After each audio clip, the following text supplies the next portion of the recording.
Hi friends, please subscribe to Amravati Media and press the bell icon for more latest updates.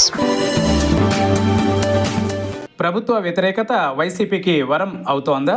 కూటమి ప్రభుత్వ పాలన 10వ నెల నడుస్తోంది. సూపర్ 6 పథకాలు అమలుకు నోచుకోకపోవడంతో ప్రజలలో అసహనం, అసంతృప్తి కనిపిస్తున్నాయి. మరి ముఖ్యంగా గత వైసీపీ ప్రభుత్వం సంక్షేమ పథకాల రుచిని బాగా చూపడంతో ఇప్పుడేమీ లేదనే చర్చ జనంలో విస్తృతంగా సాగుతోంది. కూటమి నేతలు తమతో ఓట్లు వేయించుకోవడానికి అబద్ధాలతో వంచారనే కోపం వాళ్లల్లో కనిపిస్తోంది. విడతల వారీగా సంక్షేమ పథకాలను అమలు చేస్తామని ముఖ్యమంత్రి చంద్రబాబు అంటున్నారు.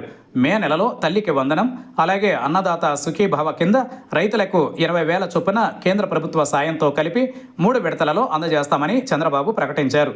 అయితే బడ్జెట్లో వీటికి కేటాయింపుల్ని గమనిస్తే లబ్ధిదారులలో భారీ కోతలు తప్పవని వైఎస్ జగన్మోహన్ రెడ్డి ఇటీవల అన్నారు. దీంతో లబ్ధిదారులలో ఒక రకమైన ఆందోళన. మరోవైపు డిఎస్సిపై అతీగతి లేదు. కేవలం ప్రకటనలకే విద్యాశాఖ మంత్రి లోకేష్ పరిమితమవుతున్నారు. మహిళలకు ఆర్టీసీ బస్సుల్లో ఉచిత ప్రయాణం, నిరుద్యోగ భృతి, 50 ఏళ్లు నిండిన బీసీలకు పెన్షన్, ఇలా చాలా పథకాల అమలుపై స్పష్టత లేదు. వీటిపై వైసీపీ మండలిలో ప్రశ్నిస్తే దాటవేత ధోరణిలో ప్రభుత్వ ప్రతినిధులు సమాధానాలు ఇవ్వడం చూశాం. ఈ నేపథ్యంలో ప్రజలలో వ్యతిరేకతను వైసీపీ రాజకీయంగా సొమ్ము చేసుకునే పరిస్థితిలో ఉందా అనేది ప్రశ్న.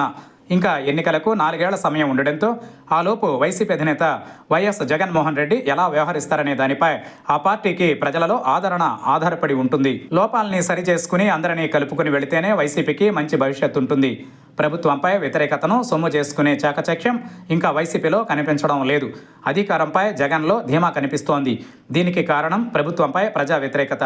ఇదే సందర్భంలో తమ వైపు రావాల్సిన మార్పు గురించి కూడా జగన్ ఆలోచించాలి. దానిని విస్మరిస్తే మళ్లీ కథ మొదటికే. వైసీపీ శ్రేణుల భయమల్లా అదే. ఇంకా జగన్ తన చుట్టూ పనికిరానోళ్లను పెట్టుకున్నారని వాపోతున్నారు. ఇలాగైతే వైసీపీకి భవిష్యత్ ఎలా ఉంటుందనేది ప్రశ్న. ప్రభుత్వ వ్యతిరేకతనే నమ్ముకుంటే జగన్ తప్పులో కాలేసినట్లే. తనతో పాటు పార్టీపై జనంలోనూ వైసీపీ శ్రేణుల్లోనూ వచ్చేందుకు ఏం చేయాలో జగన్ ఆలోచించాలి. ఇదే వైసీపీ శ్రేణుల కోరిక కూడా.